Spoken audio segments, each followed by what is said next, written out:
old barns stand as a testament to the farmers who worked the land as we built our nation. As the land has moved to other uses and the barns fallen into disrepair, a business in Lecompton is working to give them new life. And as chief photojournalist Doug Brown and I learned, the business owner shows why we all should take time to look beyond what we see on the surface.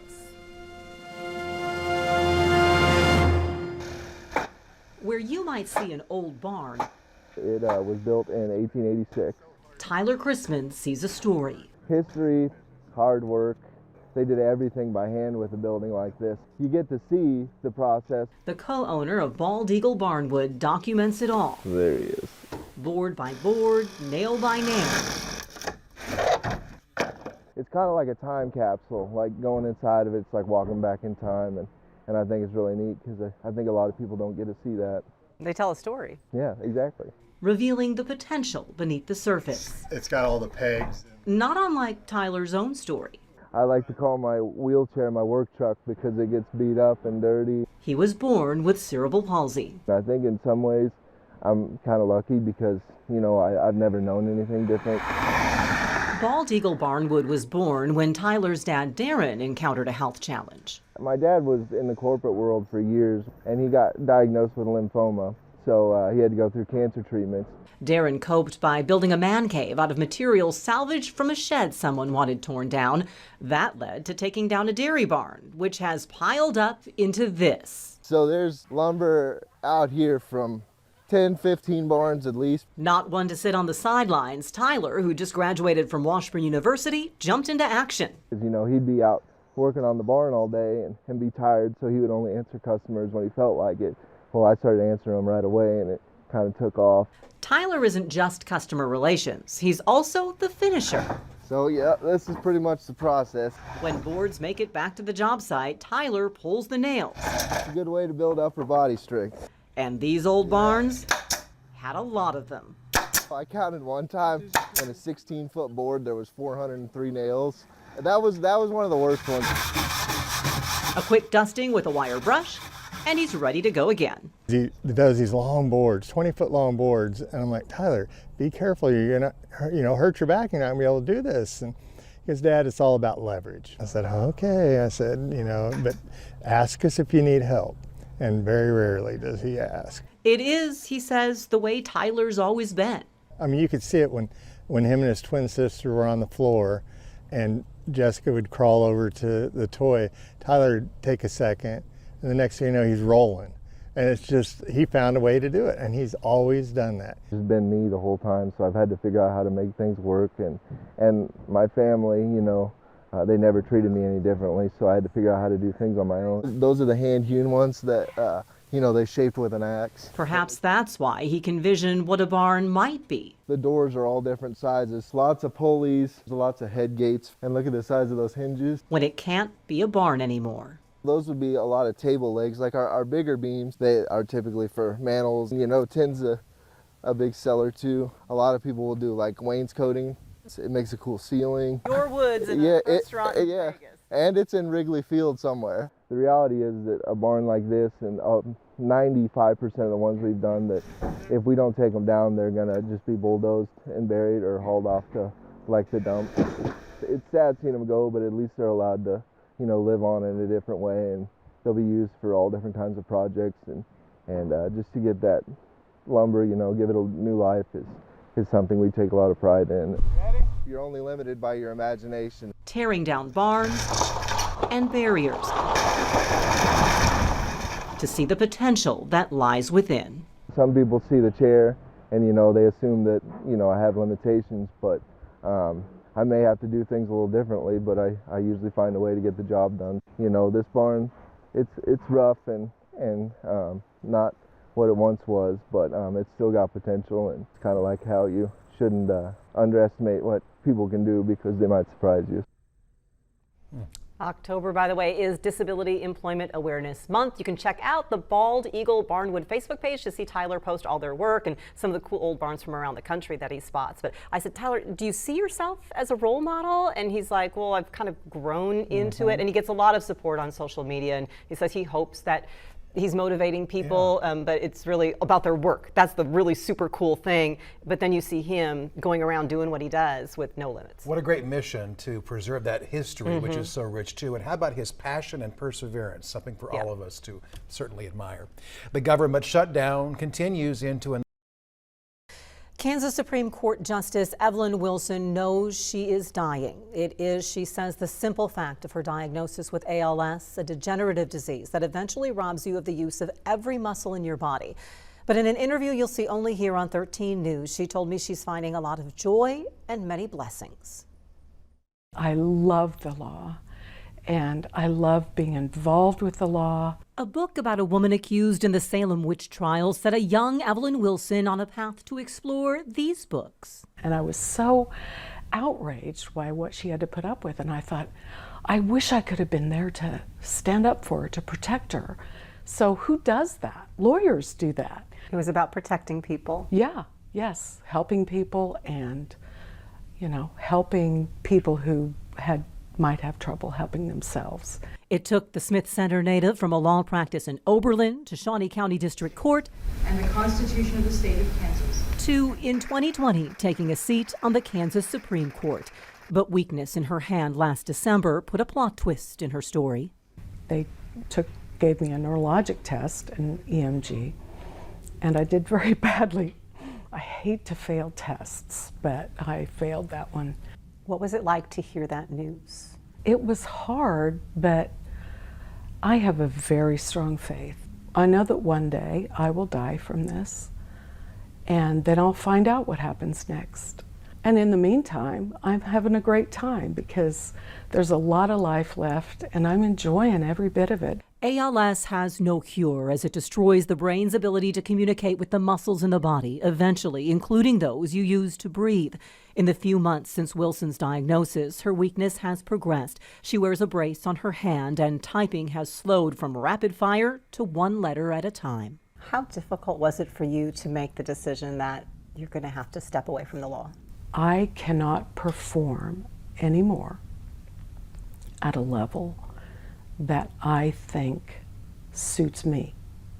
I have a responsibility to the people of Kansas. I love Kansas. I've always lived in Kansas. And it's time for me to get out of the way.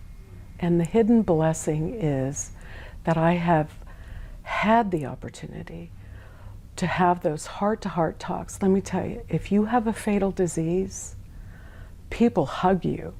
People who I don't even know well have come up to me and said, you've touched my life in some way. I'm not afraid to die. But when I die, I want God to say, well done, thou good and faithful servant. I want to be a faithful servant. It was an amazing discussion. Justice Wilson will retire effective July 4th, and you can hear our entire conversation on WIBW.com. Off the air with our 5 o'clock news, but I do want to bring you some breaking news. We have been receiving these reports into the newsroom all afternoon, and as you can understand, when we have breaking news, we do kind of use the utmost of caution, and we've been working all afternoon to get this confirmed. But just moments ago, Archbishop Joseph Naumann of the Diocese of Kansas City in Kansas has confirmed the news via a Facebook post, and I want to show it to you right now, that this afternoon, Father Arul Karasala was fatally shot outside St. Peter's and Paul Parish in Seneca, Kansas. This is a photo of Father Arul. Going on to read the Archbishop's statement. He was a beloved priest, leader, and friend. Dr. Karasala was a devoted and zealous pastor who faithfully served our archdiocese for more than 20 years, including as dean of the Nemaha Marshall region. His love for Christ and his church was evident in how he ministered to his people with great generosity and care. His parishioners, friends, and brother priests will deeply miss him. As we had mentioned, there were many people who were contacting our newsroom about this. He had been there for many years. To give you an idea of where St. Peter and Paul Catholic Church is, here is a map of Seneca, Kansas. This over here is Highway 63. There's Highway 36. Right there in town is where St. Peter's and Paul Church is located in Seneca. We have reached out this afternoon to the Nemaha County Sheriff's Office. Understandably, they are very busy. They have not been able to give us any information about what may or may not have unfolded. We did moments ago also received confirmation from the Kansas Bureau of Investigation, their spokesperson telling us that they have responded to Seneca to assist the Nemaha County Sheriff's Office in a homicide investigation. So the Nemaha County Sheriff's Office sounds like will be the lead investigating whatever it was that unfolded this afternoon in Seneca, Kansas, and the KBI has agents en route to assist them. I want to take you back over to the website for St. Peter's and Paul Parish there in Seneca. And right now, this is what they say. We mentioned the Archbishop said that Father Arul had been there for more than 20 years. According to his biography that they have on the church website, he joined the parish on July 15th of 2011. So he had become quite a fixture in their community. My boys are awesome. 4-year-old Nolan and 1.5-year-old Miles are always on the go. They both keep us on our toes. For their parents, keeping them healthy started with childhood vaccines like measles, mumps, rubella, and Tdap. It's been around for so long, and we know the risk of vaccine is so low that for us was an easy decision. But that doesn't mean they were all in. I would call us cautious vaxxers. They worked with their pediatrician to give the vaccines on a modified, more spread out schedule. We had a little bit of issue with giving all of the vaccines at one time. It seems like a lot of chemicals or a lot of things to be putting into our little tiny babies' bodies. Janine Heineker's concerns run deeper. But I really don't feel I did make an informed decision that time. She said she suffered vaccine reactions as a child and feels her first child did as well. She was lethargic. She was not meeting all her developmental markers. So later, as I had my second child, I was like, am I going to do this again? No way. So I haven't vaccinated the next 6 of my children, and they are definitely the healthiest. Janine said her daughter has struggled with dyslexia, anxiety, allergies, and other issues. She says her own research, And one of my favorite books is this one, Vaccination is Not Immunization. convinces her it's all linked to vaccines. It felt like a Nike commercial, like just do it. Everybody does it. Why are you asking all these questions? And I asked for inserts. I asked for information about the vaccines. We're always looking at vaccines. But pediatricians like Dr. Randy Schumacher say longstanding research shows the required childhood immunizations are safe with rare risks for severe side effects. The true risk of a measles vaccine is maybe a fever, maybe a rash. He says a study linking vaccines to autism was long ago discredited. Plus, reporting and study of vaccine safety is ongoing, including at the clinic level, like his practice. With every vaccine, we believe, this is part of studying the vaccines, that the risk of the vaccine is much lower than the risk of the disease. I would much rather deal with the side effects from the vaccine than deal with a kid in the hospital with measles. They can have lifelong disabilities, whether neurologic or hearing loss. Still, overall vaccine hesitancy has risen over the past 5 years as the COVID vaccine sparked widespread debate. Kansas Department of Health and Environment kindergarten immunization data shows nearly 90% of Kansas kids had their required vaccines in the 2019-2020 school year. That fell more than 3% to 86.69 in 2023-24. MMR vaccine coverage fell more than 4% over that time, from 94.5% to 90.2%. Debate also found its way into the Kansas legislature, with several vaccine-related bills introduced but not passed. This session, a bill prohibiting public health officials from quarantining unvaccinated people exposed to a vaccine-preventable disease, had a hearing but died in committee.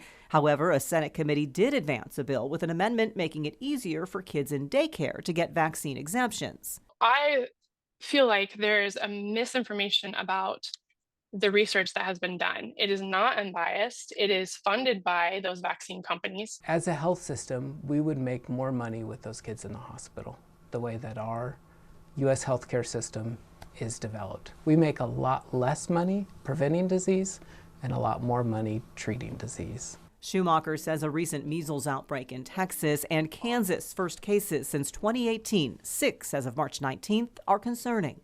It might be that we need to see more of the disease that we've all forgotten about for people to start vaccinating again. 1, 2. For both Nikki and Janine, the goal is the same. We need to have these conversations out there that everybody's making the best decision for their family. No matter what side of the debate they're on, I think ultimately parents all want the same thing. We want what's best for our kids. I'm flying into outer space. Melissa Brunner, 13 News.